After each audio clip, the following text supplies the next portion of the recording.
Hey, this is James with Butter and Cheese Studios.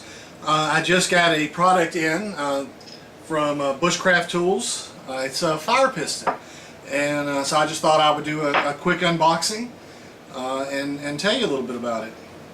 I've started looking at different survival gears over the last couple of years, and one of the things that I was always intrigued with was actually a fire piston. And fire piston is actually a way of starting a fire with just the compression of air. And I've looked at them for a while, and they're a little pricey for what I wanted to spend, but then I saw this one from bushcrafttools.com. I believe Dave Canterbury is the one that suggested it, and it looked like a really well built one. So I was looking at the features, and the tail cap unscrews and actually has some lube for the O-ring, because in order to make these things work, you actually have to have a really good seal.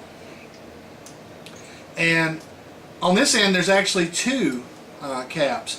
One of them is this little one, and you got a little tinder in here, and it's some kind of char tinder. I'm not sure what they use, but you can use char cloth, anything that's any natural fiber you can char. So what I'm going to be doing later is showing how to make char cloth using an Altoids tin and a fire. And in the other one, it looks like there's a ferro rod for throwing sparks. We'll try that out in a little bit. And it comes in this nice little pouch. It's like some kind of denim maybe. And it includes several O-rings and I was expecting this to be a solid piece of aluminum and to have a little channel around for the O-ring. That's just what I had pictured.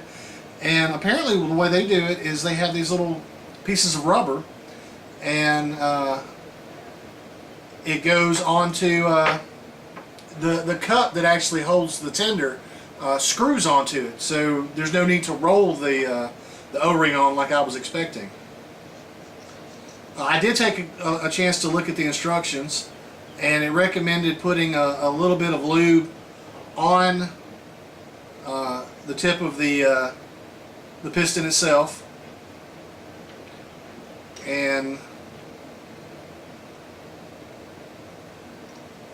I'm really new at this kind of stuff, so don't take what I say as gospel. But we'll just put that on the little screw head, and we'll screw her in.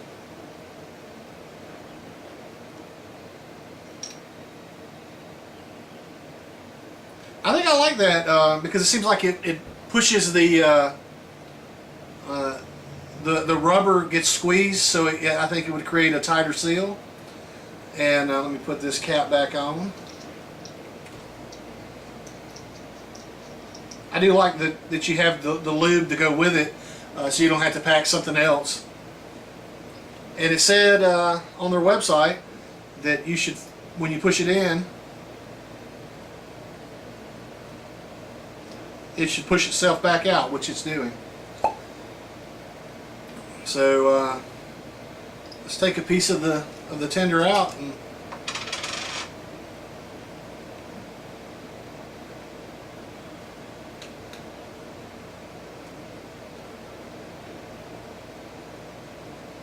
ooh, it's let me get too much. I think I've got too much there.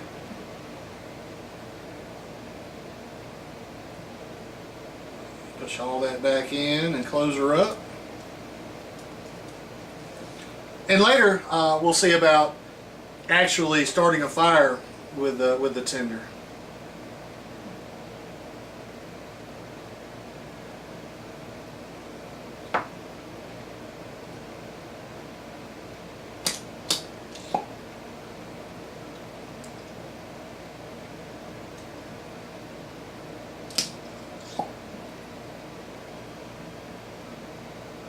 If I have too much.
and we actually got a spark.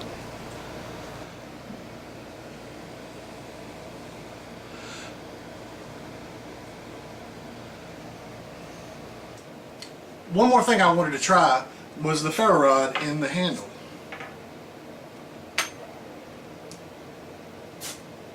Oh yeah, definitely throws some sparks. So you have actually multiple ways of starting a fire in the field. Thank you for joining me, and maybe we'll have some more outdoors kind of videos in the future.